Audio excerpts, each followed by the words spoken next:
ang pinakamamahal kong mga puno. Hindi ako 2-timer, hindi ako 3-timer, 4-timer ako. Kasi, nakikita mo ba yung mga puno na yan? Lahat ng puno na yan, minahal ko. Pero alam mo, binigay sa akin? Hindi naman gata! Binigyan ako ng dahon! Dahon sa spring! Tapos, lalagasan ako sa fall. Masakit din minsan na iniisip ko nga, sana hindi na lang kita nakilala.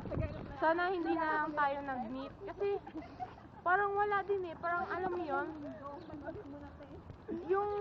yung mga bagay-bagay na kailangan mo, hindi ko alam kung bakit kailangan natin mag-meet pa. Kasi, minahal kita, pero ano binigay mo sa akin? Wala. Wala kang binigay sa akin. Oh, except dahon.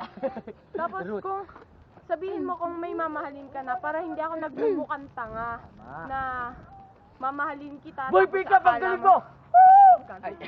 Tapos, tuwing winter, ano yung binibigay mo sa akin? Basang kahoy. Basa! Basang-basa! Tapos, sila yung tunay na nagmahal sa akin, hindi kagaya mo. Niloko mo ako. Tapos pinakita mo sa akin na, wow, baka ako na yan ha? Pinaramdam mo, wala kang pinaramdam sa akin. Sasabihin ko sanang may pinaramdam ka. Pero, Na-realize mo na wala, no?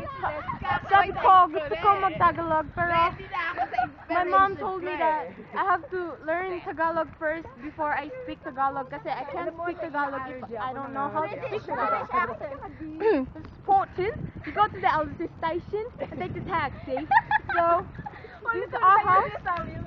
So, tapos yung pusa, sabi, my mom told me that I have to wait my saliva. You're so arte. Oh my god. I told you, girl, I'ma whoop your ass, girl, I'ma whoop your ass. Canadian. I know, eh? Yeah, so, itatatapusin ko na yung video ko kasi gusto ko lang, basta, all in all, gusto ko sabihin sa'yo na minahal kita, pero niloko mo ako. Kaya,